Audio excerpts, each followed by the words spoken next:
All right, guys.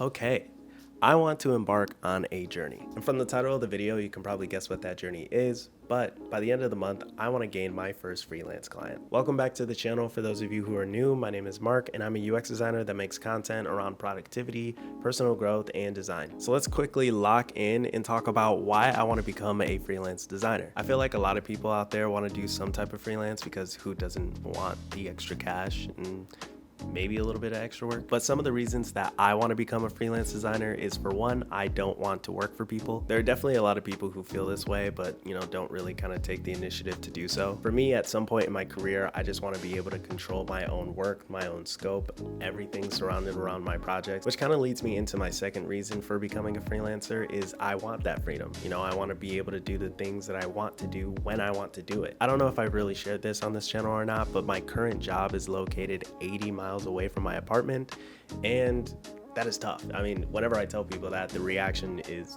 they're surprised. I do it because the company I work for, it's a great opportunity, and the people that I work with are amazing, but that commute can be 2 hours sometimes, and that is just, it's a lot. So that has kind of motivated me to really try and get that freedom to control my own schedule. And lastly, who doesn't, but I want extra money. I have student loans, I got extra bills that I gotta pay for. I wanna buy a house eventually, if that's even possible.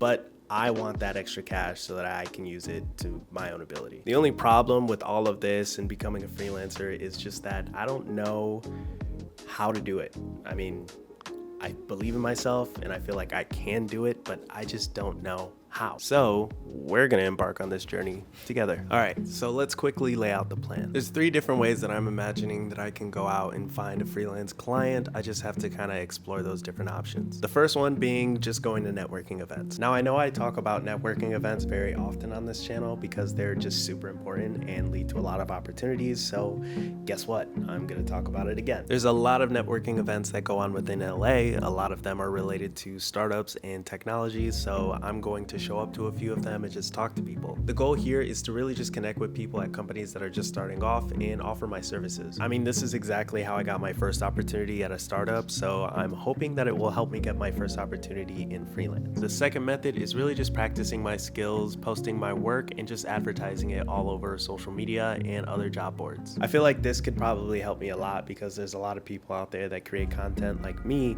and that find job opportunities in freelance work pretty quickly. The benefit here is that a lot of people will be seeing examples of my work before they even reach out, and so maybe one of them could be a potential client. The last method, which is probably going to be the hardest and out of all of them the most of a long shot, it's going to be cold emailing. My goal here is to find some small and medium-sized businesses and just offer some help. Maybe they have a website that could be fine-tuned. Maybe they don't even have a website. Maybe they have an app that, has some problems. I'm going to find a way so that I can go through whatever they have and do some design critiques, and hopefully one of them is going to be interested. So with that all said, let's go and secure my first freelance client. Okay, so I laid out the plan, so now it's time for me to try and execute on it. So the easiest one that I can knock off the list right now is probably the networking events. I'm just gonna go to eventbrite.com and try and find some events in my area. So let's start off by going to Eventbrite. Let's search up tech networking, see if that makes it any better, because the results that I'm seeing right now aren't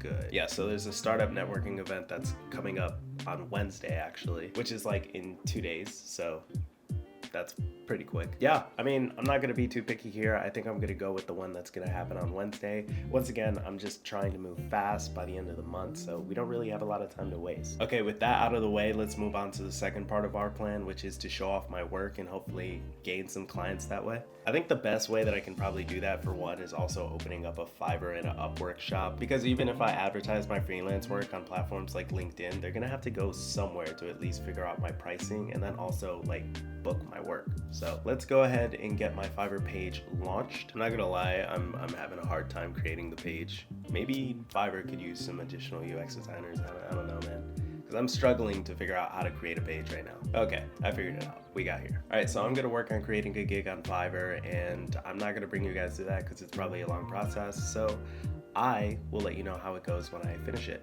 All right, so I finished up creating my page on Fiverr. I wouldn't say it's amazing. I just use the covers that I have on my case studies that's on my portfolio, but this is a good starting point for now, and I think I'm happy with it. Pricing wise, I wasn't exactly sure how to price myself, especially with all the packages that they tell me that I can include in here, so I just kind of freestyled it. If you have any ideas for how you're supposed to price yourself as a freelancer, please let me know in the comments down below.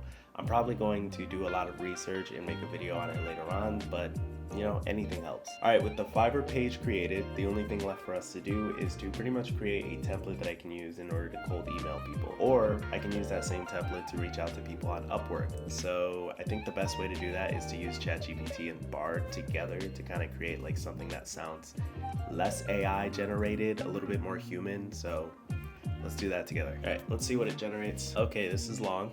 I kind of expected it, and I feel like if I cold email people, they're not going to read all of this, so maybe I should probably shorten it a little bit. I like that.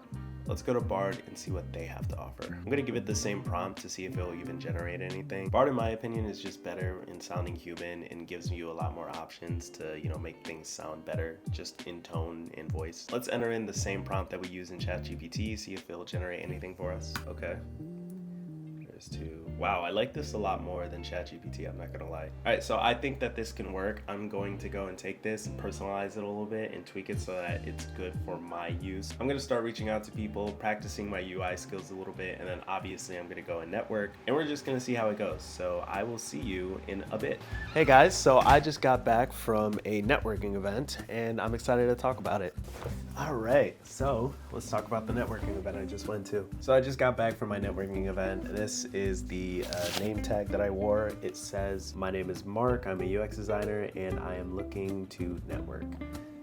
Pretty straightforward and simple. The goal was to meet as many people as I possibly could. It was a networking event that I saw on Eventbrite, and I went to it because it was talking about startups and how they're pitching some of their ideas. And one of the easiest ways to, in my opinion, for how I got my first opportunity to find more clients and just people who are open to hiring UX designers are people with ideas that they just haven't completed yet. So a lot of those are startups, and especially if they're pitching at events like this, you know, more than not, or very likely, they're willing to hire you or at least bring you on as a, you know, volunteer. I did meet a lot of people, and a lot of people had very interesting ideas. It was very odd. Some people had like very weird things to say. There was one guy that got really upset because people were asking him questions that kind of like broke his idea down. It was very weird. He got very emotional on stage and started swearing. Crazy. But met a lot of interesting people. The unfortunate part is that a lot of them were saying that they were very interested in working with me, but I was not really getting the vibe that it was paid. So hopefully the opportunities turn into something that's good, something that's worthwhile. If not, then we're just gonna keep moving and hopefully one of the other methods will work. But overall, it was a pretty good experience. I met a lot of good people and my LinkedIn grew like crazy. So I will just update you guys on anything that comes from the networking event. Hopefully I'll be able to attend more events, but we are kind of strict on time. So we'll see if I can get to it. All right. Hey again. So let's talk about one of the other methods that I've been trying to utilize in order to get some freelance work. One of them being just sharing my work on social media and hoping that gets me more exposure. So I'll just go through and kind of show you some of the videos that I've been making on Instagram. So first with Instagram, I've actually made a commitment, especially since this has started, to be posting on Instagram once per day. I think this is really helping me gain a little bit of a following, especially within the design niche and, you know, anything related to UX. Hopefully somebody takes a look at some of the work that I've been posting and sharing and just hits me up in my DMs and says something. Some of the videos that I've made and shared are just some that are kind of easy tutorials, things that beginners can really use as an intro into Figma. I've also shared some of the work that I have done myself that I'm personally proud of, some, you know, landing pages and interaction design that I really loved. Some other things that I've shared are just kind of videos that I've used to kind of hack the algorithm a little bit. Some videos that I shared about myself and just really trying to motivate people to get into UX and learn any resources that they might need to break in. A lot of what I talk about on there is what I also share on YouTube, so feel free to take a look at my shorts and let me know what you think. Slowly but steadily, we are growing more of an audience, and that is what I'm excited for. It also kind of makes me a little bit more motivated to keep up this posting schedule to see if I can really expand more of my reach and influence people that are out there just really interested in UX and wanting to learn more. If you want to take a look at some of that, make sure to go to my Instagram and just follow me so you can see some of the content that I post on there. Okay guys, it is a new day, so let me give you some updates. Let's first talk about the emails. I've been using Upwork to send out some proposals, my resume, my cover letters, portfolio, all of that. And as of today, which it's been about, a week and a half of me sending out these proposals, I have 0 responses. And I kind of expected it, to be honest. I didn't really think that a lot of people would reach out because cold emailing is such like a difficult thing and a hard way to connect with people and get clients. It's difficult because you're competing with so many other people. And then when you're reaching out to other people who just, may or may not need services, you're gambling on the fact that maybe they'll listen to you and then want to pay you to fix something. I could have taken multiple different approaches when cold emailing people. Maybe I could have redesigned the website and sent them it and said, maybe, do you want this? I could have pointed out and done an audit on their website and said, hey, look, I can fix all of these issues on your website. But that is a large investment of time. And it's really only necessary for people who are really starting out in the field and don't have any work to show, which could very much be me. Since I don't have any freelance clients, it is very hard to show where my skills are currently. And because of that, a lot of people may not be confident in hiring me, which is completely fair and I completely get it. So 0 responses in my email makes sense. Moving on to networking, I did just go to a networking event recently and I want to go to more. The unfortunate part about that is that each networking event that I go to is some type of investment monetarily actually, because you have to buy a ticket. You go and some of them have weird descriptions where it's like, oh, you have to buy a drink when you go. At that point, it's like $40 every time you go to a networking event, and I just don't have $40 to continuously spend on a gamble that may or may not pay off. Most likely may not, because when you go to networking events, a lot of them are startups and some of them are pre-seeds, which means that they don't have a lot of money. And so it's tough to find people that do have money that want to hire you. So based on what I said, the amount of leads that I've gotten from networking is currently at 0. It's unfortunate because I actually did connect with a lot of people. My LinkedIn numbers grew like crazy and a few people reached out to me afterwards. It's just that these people, especially startups, are gonna ask you to work for them, but offer you equity instead of any type of money or contract or anything like that. It's all just, hey, equity, pay off later. Unfortunately, not what I'm looking for at this time. Although if you are starting off in UX, it's a great way to gain experience. I do recommend that for, people just starting off in this field. And then lastly, on my videos and LinkedIn posts, 0 engagement so far on there. It's crazy because I actually am getting, more followers on these platforms. So I am happy to do it because I am building a community and I'd like to get to know more creators who are also, within UX and product design. And I also have a lot of personal goals associated with it. So necessarily it's not like a bad thing for me at all. So all in all, I guess the learning lesson from this right now is that I don't have any leads at the moment. It is a tough period. We will see. We're gonna keep trying and keep doing all the methods. Maybe I can reach out to more people through social media, but until then, I guess we'll just keep trying. I'll let you know when I have a new update. Until then, I will see you later. Bye. Hey guys, so I just got back from the gym, right? Which is why I look a little rough, just a little bit, but that's not the point. The point is that while I was at the gym, I received a notification on my phone. And let me actually correct myself. I didn't actually see a notification. I just thought to myself, it's been a little bit of time since I've logged on Fiverr. When I checked Fiverr, I saw that someone had reached out to me so that I can help them work on a project. The only problem with that is that that notification was from 2 weeks ago. And that actually hurt my response rate on Fiverr, which is not good for other people who come across my page. I am gonna reach back out to the person and I'm really hoping that it can turn into something. To avoid that long response rate, I did download the Fiverr app on my phone so I can respond immediately now. So I guess I'll just wait and see until I get a message back and I'll update you if that happens. All right guys, so it has actually been a little bit of time and I've been continuously talking to the person that actually messaged me on Fiverr.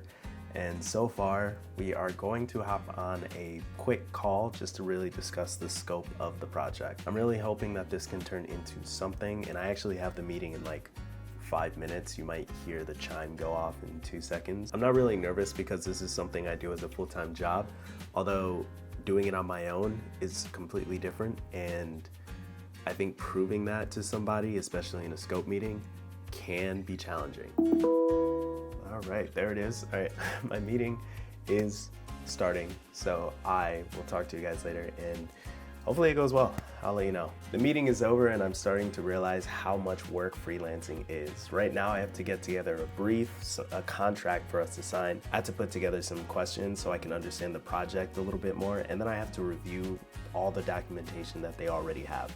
So a ton of work, and I think I'm gonna prioritize the brief and the contract first, because I'm not doing any of this without getting paid. So yeah, let's go. All right guys, so update. After working pretty hard on getting together a little bit of the brief and just kind of detailing what the deliverables would look like, and then also finalizing the contract and sending it over, the client ended up asking me a ton of questions, some of which didn't really make sense, and a lot of which kind of indicated that he may or may not be serious about the project. And after answering all the questions, he ghosted me. So that's where we are today. It is near the end of the month, and I did lose that person as a potential client, but it's actually okay. After posting a decent amount of content, I did end up actually growing a little bit on Instagram, and because of that, a few old friends of mine and just people on Instagram have reached out to me and asked if I do freelance work. 2 or 3 people actually asked me if I can help them out with a project, and unfortunately 2 of them were completely just out of my capabilities, but one of them was something I could do. So on a brighter note, I do have another potential client. I actually just got all the information, and this person actually does seem serious. Even though it's near the end of the month, I don't want to drag you guys through the entire process of that, but I am excited to have my first client, to work with someone, especially someone that's an old friend, and we'll see how it goes. At some point, I'd like to make more videos about how I'm going to expand as a freelancer, maybe kind of finalizing some of my different freelance profiles and just kind of how I got more clients, what it's like working as a freelancer. Actually just showing you guys the raw journey of me kind of trying to become a successful freelance UX designer, or just website designer in general. I've learned a lot about this process, and I've also realized that getting a freelance client takes a lot of determination and not giving up, and it can take more than a month. And so I'm going to keep trying, and when I learn more, I'm going to share it here on this platform. So make sure you subscribe and follow along for that journey, and hopefully I will see you in the next one. Thank you guys for watching. Bye.